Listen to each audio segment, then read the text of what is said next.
3 days క్రితం delivery అయిందండి ఈ మదర్ డాగ్. ఈ బ్యాచ్‌లో 5 ఉంటాయండి డాగ్స్. పక్కనే ఇంకొక 8 డాగ్స్ ఉన్న బ్యాచ్ ఉంది.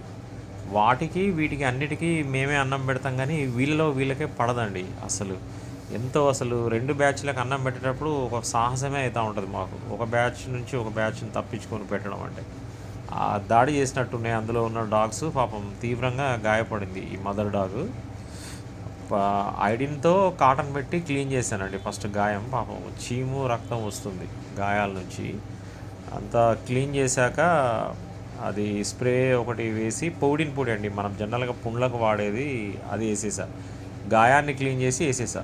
స్ట్రీట్ డాగ్స్ అన్నిటికి కూడా అన్నిటిని గాయాలున్న ప్రతిదాన్ని హాస్పిటల్ తీసుకొని వెళ్ళలేమండి. అంత టైము ఉండదు. ఒక్కొక్క దాన్ని అవి దొరకవు, చేయవు గానీ ఆ డ్రెస్సింగ్ వాళ్ళు చేసే డ్రెస్సింగ్ చూసి అలాగే నేను చేస్తా. ఆ డ్రెస్సింగ్ ఎలర్జీకి ట్యాబ్లెట్ వేయడం ఒకటి తెలుసు. మిగతా డిసీజెస్ అన్నీ నేను డాక్టర్నే అడుగుతానండి. నాకు ఏమి తెలియదు.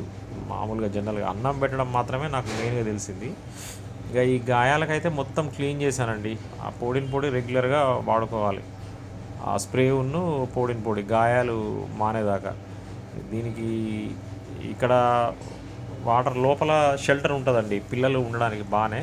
కానీ 3 డేస్ డెలివరీ అయ్యి 3 డేస్ అయింది కానీ ఇంతవరకు పిల్లలు కనబడలేదండి. అంతా ఓపెన్ ప్లేసే, మొత్తం సెర్చింగ్ చేసినా కానీ పిల్లలు కనబడలేదు.